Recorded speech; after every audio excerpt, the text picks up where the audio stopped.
আসসালামু আলাইকুম প্রিয় শিক্ষার্থীবৃন্দ, তোমাদের সকলকে স্বাগতম জানাচ্ছি।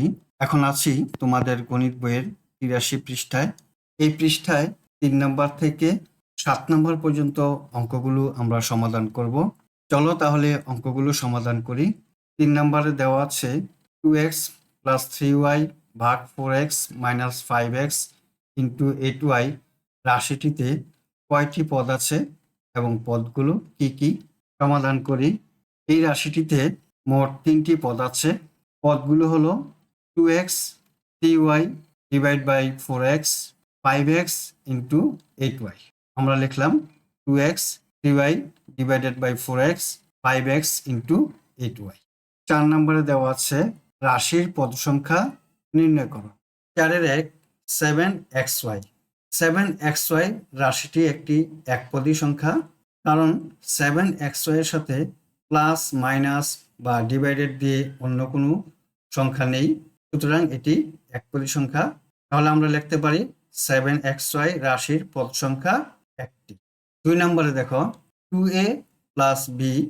2a প্লাস b এটি দ্বিপদী রাশি, কারণ 2a একটি পদ এবং b আরেকটি পদ, তাহলে 2a প্লাস b দ্বিপদী।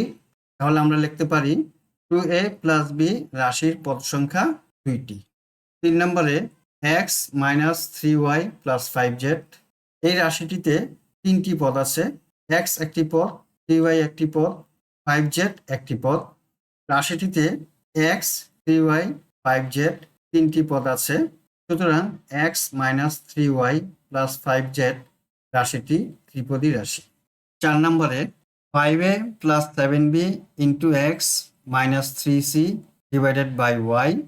এই রাশিটি একটি ত্রিপদী রাশি, কারণ এখানে 5a একটি পদ, 7b ইন্টু x একটি পদ এবং 3c ডিভাইডেড বাই y একটি পদ।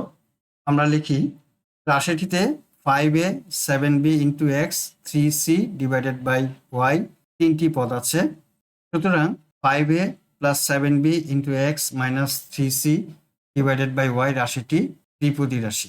এবার ৫ নম্বরে x plus 5x into b minus 3y divided by c রাশিটি ত্রিপদী রাশি, কারণ এখানে x একটি পদ, 5x ইন্টু b একটি পদ, 3y ডিভাইডেড বাই c একটি পদ।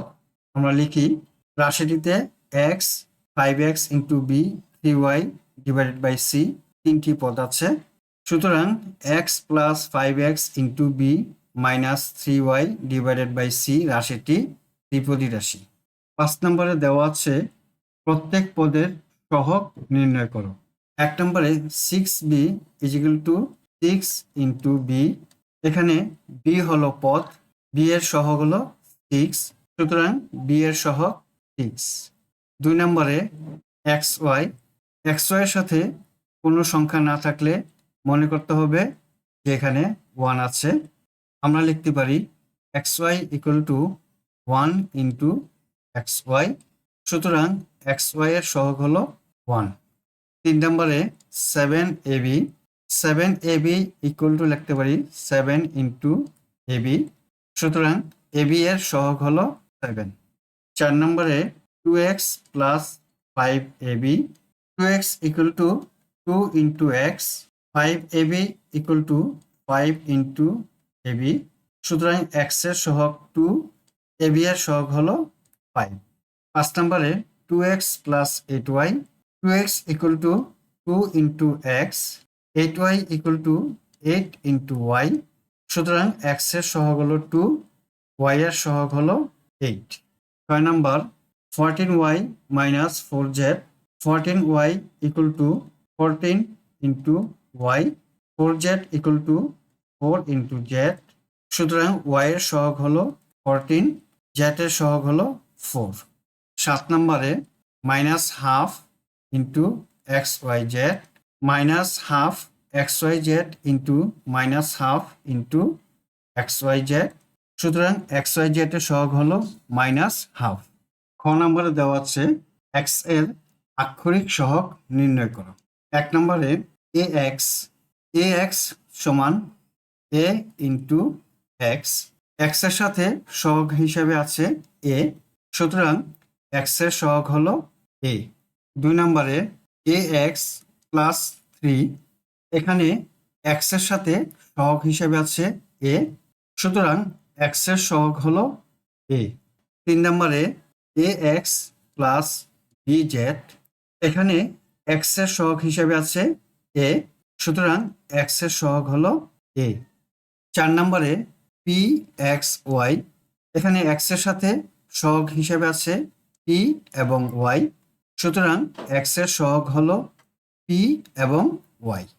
6 নম্বরে দেওয়া আছে একটি কলমের দাম এক্স টাকা ও একটি বইয়ের দাম ওয়াই টাকা হলে নিচের রাশিগুলো দ্বারা কি বোঝানো হয়েছে?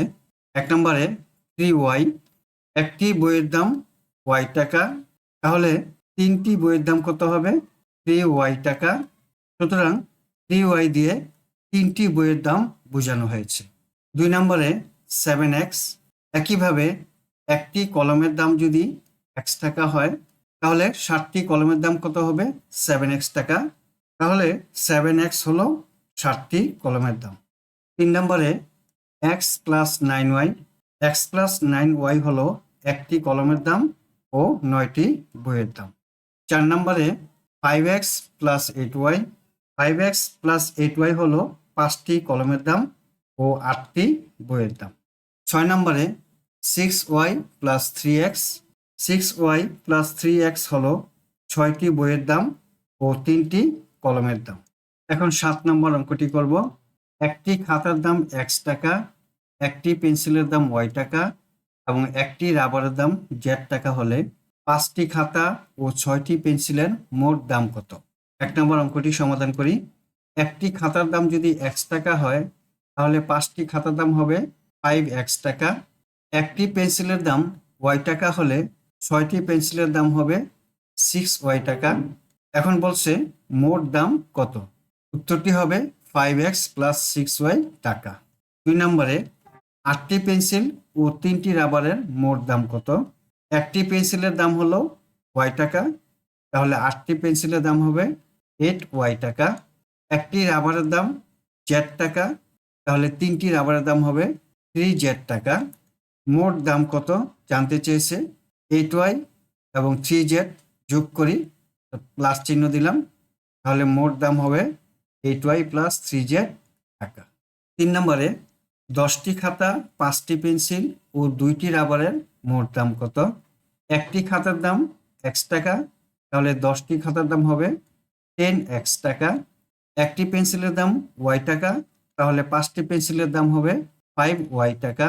একটি রাবারের দাম z টাকা, তাহলে 2টি রাবারের দাম হবে 2z টাকা।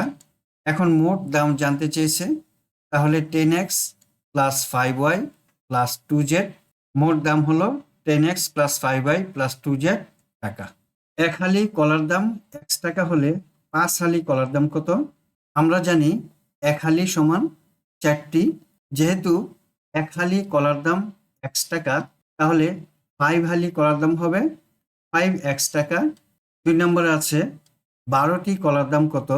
প্রশ্নে দেওয়া আছে এক হালি বা 4টি কলার দাম x টাকা, আমরা লিখি এক হালি বা 4টি কলার দাম x টাকা, সুতরাং একটি কলার দাম হবে x ডিভাইডেড বাই 4 টাকা, সুতরাং 12টি কলার দাম হবে x ডিভাইডেড বাই 4 ইন্টু 12, 4 দিয়ে 12কে ভাগ করলে 3 সমান 3x টাকা। 12টি কলার দাম হবে 3x টাকা, উত্তর 3x টাকা। এখন 84 পৃষ্ঠায় আছি। 8 নম্বরে দেওয়া আছে সঠিক উত্তরটি খাতায় লিখো। 8-এর 1, x এর দ্বিগুণ থেকে 5 বিয়োগ করলে নিচের কোনটি হবে? x একটি সংখ্যা, x এর দ্বিগুণ বলেছে, তাহলে x এর দ্বিগুণ হবে 2 দিয়ে গুণ করলে 2x। এই দ্বিগুণ থেকে 5 বিয়োগ করতে বলেছে, আমরা বিয়োগ দিলাম 5, তাহলে সঠিক উত্তরটি 2x মাইনাস 5 অর্থাৎ ক। 3 নম্বরে a এর 3 গুণের সাথে x এর y গুণ যোগ করলে নিচের কোনটি হবে? আমরা a লিখলাম, এখন a এর 3 গুণ, তাহলে 3a, এখন x এর y গুণ, তাহলে x ইন্টু y, এর সাথে যোগ করতে বলছে, আমরা যোগ দিব। তাহলে সংখ্যাটি হবে 3a প্লাস xy। সঠিক উত্তরটি ক। 3 নম্বরে a এবং c এর গুণফল থেকে b এবং x এর গুণফল বিয়োগ করলে নিচের কোনটি হবে? আমরা প্রথমে a এবং c এর গুণফল করব। a ও c এর গুণফল হলো a c। এবার b এবং x এর গুণফল b x। এখন বিয়োগ করতে বলছে, আমরা মাইনাস দিলাম। তাহলে উত্তরটি হলো কত? ac minus bx। সঠিক উত্তরটি গ, ac মাইনাস bx। বন্ধুরা, আশা করি আজকের অঙ্কগুলো তোমরা বুঝতে পেরেছ। আজ তাহলে এই পর্যন্তই, দেখা হবে পরবর্তী ভিডিওতে। আল্লাহ হাফেজ, আসসালামু আলাইকুম ওয়া রাহমাতুল্লাহ।